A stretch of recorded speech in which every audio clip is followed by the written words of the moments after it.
श्री सिद्धनाथ आणि जोगेश्वरी मातेचा रथोत्सव जो असतो तो रथोत्सव का केला जातो, ती यात्रा का भरवली जाते, याविषयीची माहिती मी तुम्हाला या व्हिडिओमध्ये देणार आहे. तर सरासरी हा श्री सिद्धनाथ आणि जोगेश्वरी मातेचा विवाह सोहळा असतो. त्या विवाह सोहळ्यामध्ये दीपावलीच्या पाडव्याला ह्या हळदी लागतात देवाला.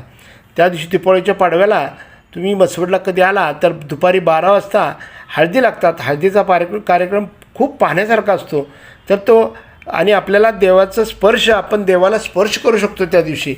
त्यामुळं ज्या उत्सवमूर्ती आहेत त्याला आपण स्पर्श करून हळद आपण लावू शकतो. तर अशा प्रकारे आपण ह्या दीपावली पाडव्याला आपण देवाला हळद लावायची असते.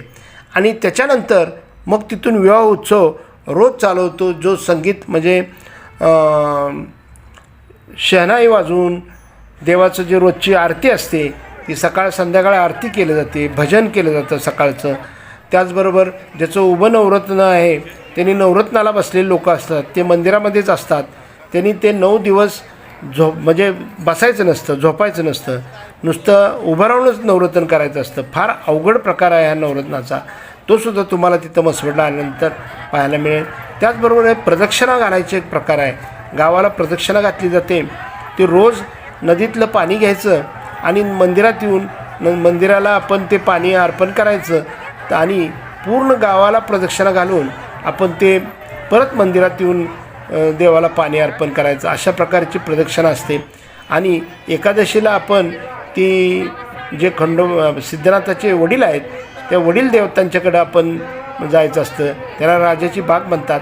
त्या राजाच्या बागेत जाऊन आपण तिथं मंदिर आहे त्या मंदिराला सुद्धा त्या दिवशी एकादशीला आपण हे प्रदक्षिणा घातलीच चालते. एकादशीला प्रदक्षिणा घातलेलं खूप चांगलं असतं. ज्यांना ह्या 9 दिवसात जर कोणाला 12 दिवसाचं नवरत्न असतं तर 12 दिवसात जर तुम्हाला कोणाला हे जमलं नाही तरी फक्त एकादशीला केलं तरीसुद्धा चालतं. तर अशा प्रकारे आपण ह्या सिद्धनाथ आणि जोगेश्वरीचं हे विवाह सोहळा अशा प्रकारे चालू असतो. त्यानंतर सिद्धनाथ आणि जोगेश्वरी यांचा विवाह हा तुळशी बारशीला रात्री 12 वाजता हा विवाह सोहळा होतो. तो विवाह सोहळासुद्धा पाहण्यासारखा असतो. त्याचेसुद्धा माझे व्हिडिओ आहेत जुने, ते पहा. तर अशा प्रकारे तो विवाह केला जातो. आणि मग विवाह झाल्यानंतर कालभैरव अष्टमी असते. त्या दिवशी जयंती असते काळभैरवाची, जन्मोत्सव असतो. त्या दिवशी जन्मोत्सवही मोठ्या थाटामाटात केला जातो. तर अशा प्रकारे हे सगळे विधी झाल्यानंतर देवदीपावली मार्गशीर्ष शुक्ल प्रतिपदा या दिवशी देवदीपावली असते. आणि त्या दिवशी देवदीपावलीच्या दिवशी आपल्या सिद्धनाथ आणि जोगेश्वरी यांचा रथ आहे तो त्यांच्या उत्सवमूर्ती त्या रथामध्ये विराजमान करून गावाला प्रदक्षिणा घालून यायची प्रथा आहे. लाकडी मोठा रथ आहे आणि तो रथ ओढत पूर्वी नदीतून जात होता, पण आता नदीला तिथं बंधारा झाल्यामुळं तिथून काय रथ पाण्यात जात नाही. तो फक्त रोडवरूनच नेला जातो आणि असाच फिरून गावातून प्रदक्षिणा घालून तो परत नागजाई वड्यातून तो रथ परत जिथं होता तिथं आणून ठेवला जातो आणि मग उत्सवमूर्ती ह्या मंदिरामध्ये ठेवल्या जातात. तर अशा प्रकारे हा रथोत्सव असतो. आणि ह्या रथोत्सवाला लाखो भाविक येत असतात. आणि त्या रथोत्सवाला आपण दुपारी 12 वाजता रथ ओढण्यास सुरुवात होते. तोपर्यंत सर्व भाविकांनी आपण त्या रथाचं दर्शन घ्यायचं असतं. आणि जोपर्यंत रथ ओढला जात नाही तोपर्यंत भाविकांनी माघारी जायचं नसतं. रविवार असल्यानंतर देवाला पाठ करून जायचं नसतं. त्या दिवशी मुक्कामच करायचा असतो. तर अशा प्रकारच्या काही पद्धती आहेत. त्यामध्ये देवाला निशाण म्हणून असतं, जे छोटा झेंडा केलेला असतो, तो नवसाचं निशाण असतं. ते निशाण आपण वर लावायचं असतं. ती निशाण घ्यायचं विकत. तो कोष्टी समाज असतो, तो निशाण विकत असतो, शिंपी आणि कोष्टी समाज. तर त्यांनी ते निशाण विकत घेऊन त्या रथावर द्यायचं आहे. आणि रथावर तिथंसुद्धा 12 बलिदार वेगवेगळ्या प्रकारचं प्रत्येकाचं हे असतं. तर वर सुतार आणि लोहार असतात.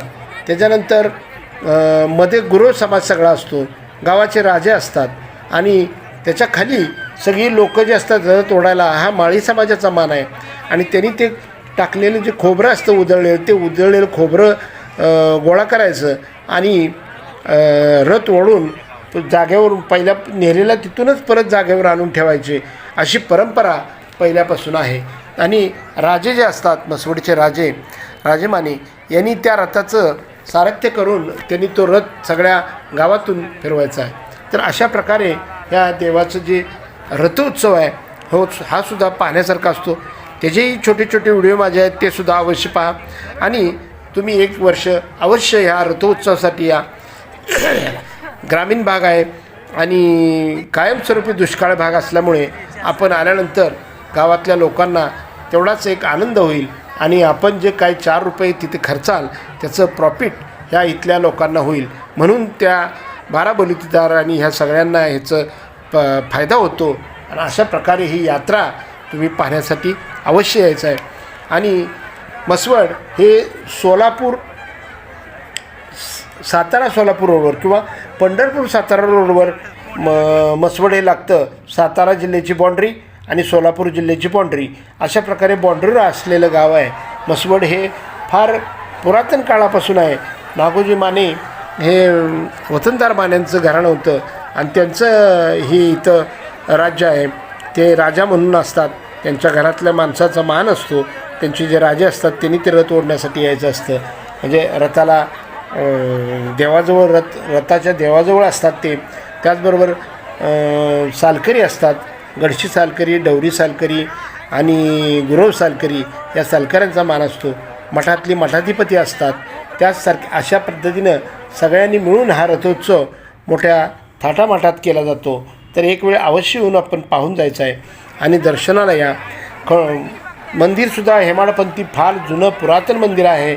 मंदिराचा व्हिडिओसुद्धा मी एक वेळ चांगला रेकॉर्डिंग करून टाकण्याचा प्रयत्न करीन, तोसुद्धा अवश्य पहा. माझं नित्यदर्शन श्री सिद्धनाथ जोगेश्वरीचं नित्यदर्शनाचं सुद्धा दररोज यूट्यूबला मी टाकलेलं असतं, ते अवश्य पहा आणि हा दर्शनाचा लाभ घ्या. आणि श्री सिद्धनाथ आणि माता जोगेश्वरी यांना आपण प्रसन्न करून घ्या. कालभैरवाचं हे जागृत रूप आहे आणि हे कालभैरवाचं रूप काशीचे कालभैरव ते तिथून सोनारीला आले, सोनारीतून मसवडला आले, मसवडमधून ते भोजलिंगला गेले आणि भोजलिंगमधून ते खरसुंडीला गेले.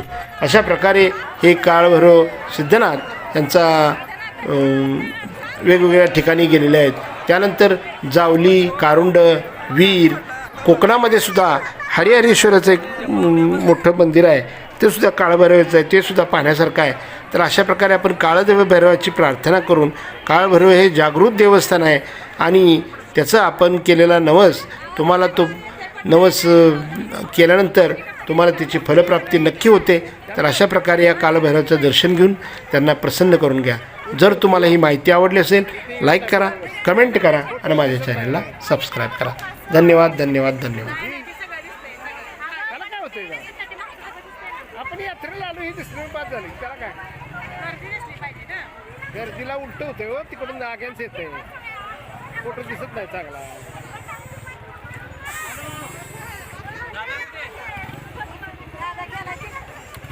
ओके, परत एकदा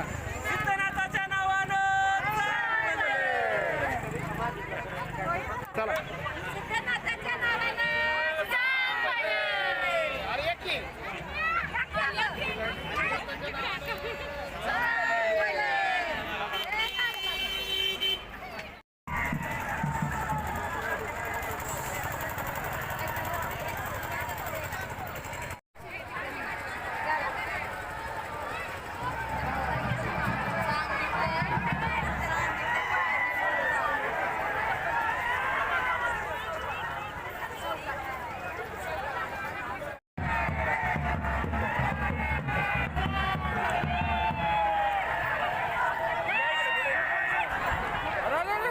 असं होतं.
चालू केला बघ.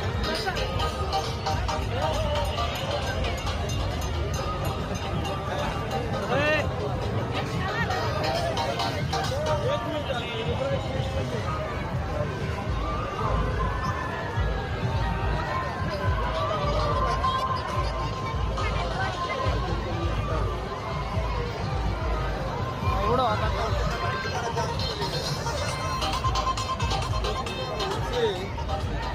अजून द्या ते की